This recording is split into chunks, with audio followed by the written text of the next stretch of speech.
Muy buenos días, queridos jóvenes, bienvenidos a la clase del día de hoy. Bueno, esta semana estamos analizando el estudio y el proceso de la revolución del año 1952 que se dio en nuestra historia boliviana. Bueno, en ese sentido vamos a tocar en esta ocasión los protagonistas de este proceso revolucionario que sucedió en el año ya mencionado. Vamos a empezar primeramente a estudiar lo que fue el movimiento minero. Tenemos que entender que la revolución nacional de 1952 tuvo como protagonistas al movimiento obrero. Obviamente nos referimos a las movilizaciones organizadas por los diferentes sindicatos o los partidos izquierdistas para defender los derechos de los obreros, así como también demandar transformaciones al gobierno. En la historia del movimiento minero de Bolivia existen dos fases que vamos a analizar. La primera es la organización de los sindicatos locales en los centros mineros y la unificación de estas organizaciones en la Federación Sindical de Trabajadores Mineros de Bolivia, que se fundó en 1944. La segunda fase, la transformación del movimiento minero en una fuerza política que influyó decisivamente en las luchas del poder. Durante la primera fase, los movimientos mineros recibieron la influencia del anarquismo y marxismo, lo que les permitió afirmar su identidad, es decir, reconocerse como pertenecientes a un mismo grupo social. De esta manera, pudieron o aprendieron a organizarse disciplinadamente, así como recurrir a la legislación social que los amparaba para conseguir mejores condiciones de trabajo.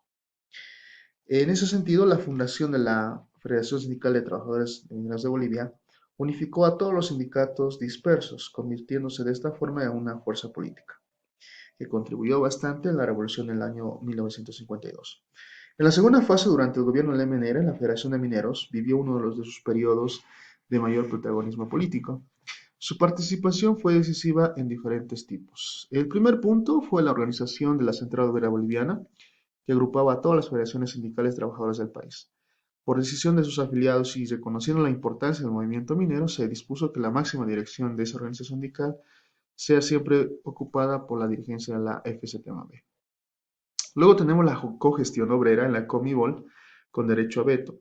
De acuerdo con esta disposición, los representantes obreros formaban parte de los directorios de la corporación, es decir, codirigían la institución y podían vetar o prohibir la aplicación de cualquier decisión que consideraran contraria a sus intereses los trabajadores o la nación. Este poder sindical se basaba en la importancia de la producción minera para la economía nacional y en la capacidad de movilización de sus afiliados. Entre 1952 y 1956, durante el primer mandato de Paz Estenssoro, se mantuvo esta alianza entre la MNR y la FCTMB, pero la crisis de los primeros años después de la revolución prácticamente se dio una caída en la producción de la Comibol y la capacidad del gobierno para cubrir las demandas salariales de los trabajadores malograron esta relación. Y cuando entró Hernán Siles Suazo al poder y manejó el plan de estabilización económica, la Federación Sindical de Trabajadores Mineros de Bolivia rompió esta alianza con el gobierno del MNR. Los sindicatos mineros mantuvieron su ideología radicalista, basándonos en la tesis de Pulacayo y prácticamente el propósito de construir un país socialista, que era uno de los pensamientos más importantes en su momento. Aparte de este actor del sindicalismo minero, también tenemos a los campesinos. Bueno, los primeros sindicatos campesinos surgieron después de la Guerra del Chaco y fueron impulsadas por dos partidos, el PIR y el MNR. Se reconocen los siguientes hitos en este desarrollo del sindicalismo. Por ejemplo, el primer sindicato campesino surgió en Ucureña, Clisa, Cochabamba, en 1936, que fue impulsado por el PIR. Luego tenemos la revolución de 1952. Se dio una ola de fundación de sindicatos en la región de los valles. Muchos exmineros de origen cochabambino que retornaban a su lugar natal después de acumular el dinero suficiente para adquirir una parcela, se dieron la tarea también de difundir los principios del sindicalismo entre los campesinos. Junto con ellos estuvieron los militantes de Menderes, sobre todo los de izquierdista, en ese sentido porque ellos querían tener el apoyo en esta revolución del 52. Luego tenemos la región de Yachacachi, en el departamento de La Paz, donde se dio un lugar prácticamente de alta tensión debido a los procesos de expansión de las haciendas que iban en contra de las comunidades indígenas. Se fundaron también varios sindicatos campesinos. Estas organizaciones prácticamente muchas veces obraban de manera clandestina, incluso durante el periodo de sexenio. Cuando se promulga la Ley de Reforma Agraria, en 1952, las comunidades campesinas sobrevivientes de este periodo mantuvieron una actitud pasiva durante este periodo. Más adelante, cuando la crisis y la aplicación del Plan de Estabilización Económica alejaron a las clases medias y al movimiento minero, los movimentistas encontraron en el campesinado un aliado político. La fórmula "tierras por votos" sirvió para conseguir el apoyo de los campesinos. En las elecciones de 1960 y 1964 se hizo visible cómo la masa de la mayoría del área rural apoyaba al líder movimentista. En ese sentido, como podemos darnos cuenta, estamos hablando en ese sentido de un tipo de política o una práctica de atracción a prácticamente a estos tipos de grupos para generar apoyo. Ahora, en ese sentido, tenemos que tomar algo muy importante en esta revolución que vamos a ver también otro grupo. En este sentido, vamos a hablar de las mujeres. Bueno, el rol de la mujer principalmente se dio en el siglo XX.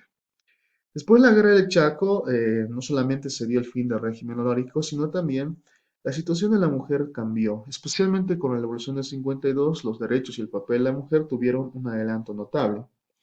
Este cambio se debió fundamentalmente a la influencia de tres factores que vamos a analizar en esta clase. El primer factor, el movimiento de las mujeres de la élite. Gracias a la educación básica o incluso a la formación superior, conquistaron un lugar en el ámbito intelectual de la época. Muchas de ellas eran escritoras y publicaban obras literarias y artículos en revistas y periódicos.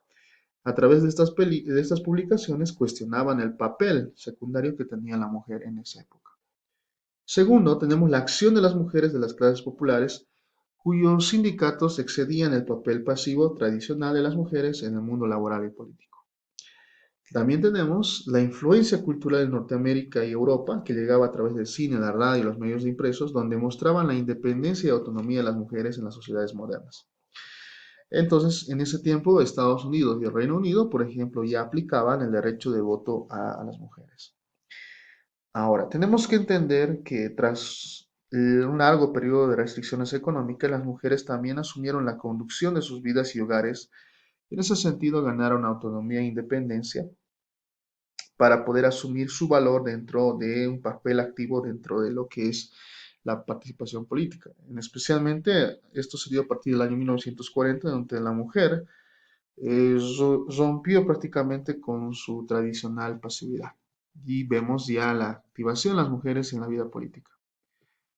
El primer acto que podemos mencionar se dio en 1929. Un círculo de mujeres sufragistas del Departamento de La Paz organizan la primera Convención Nacional de Mujeres, quien en este encuentro fue convocado y llevado a cabo por damas de la élite paceña.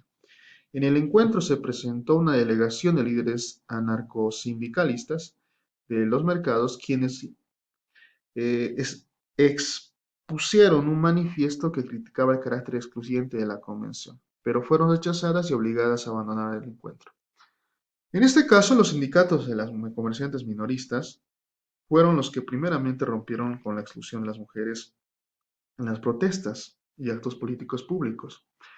En el periodo de la posguerra, la participación femenina se hizo más visible. En varios sindicatos mineros comenzó a aceptarse la presencia de las trabajadoras que, aunque no ocupaban puestos de dirección, participaban en igual de condiciones con sus compañeros varones.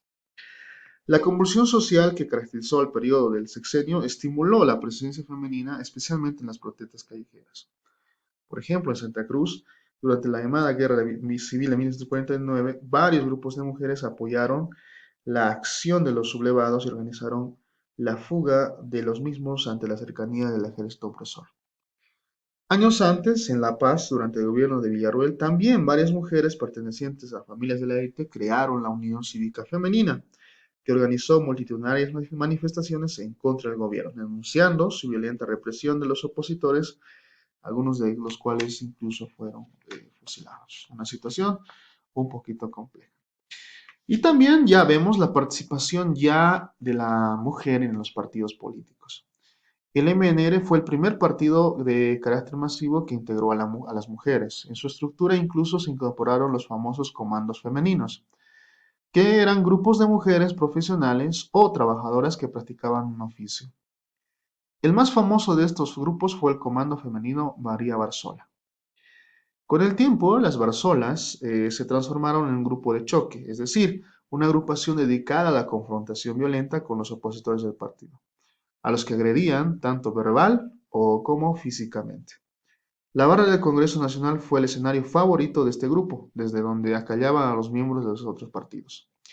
El MNR también fue para el primer partido político en contar con direcciones femeninas. Por ejemplo, en 1960 se dio por primera vez la elección de mujeres como diputadas para el Congreso, así como el nombramiento de una mujer para ocupar el cargo de ministra de Estado.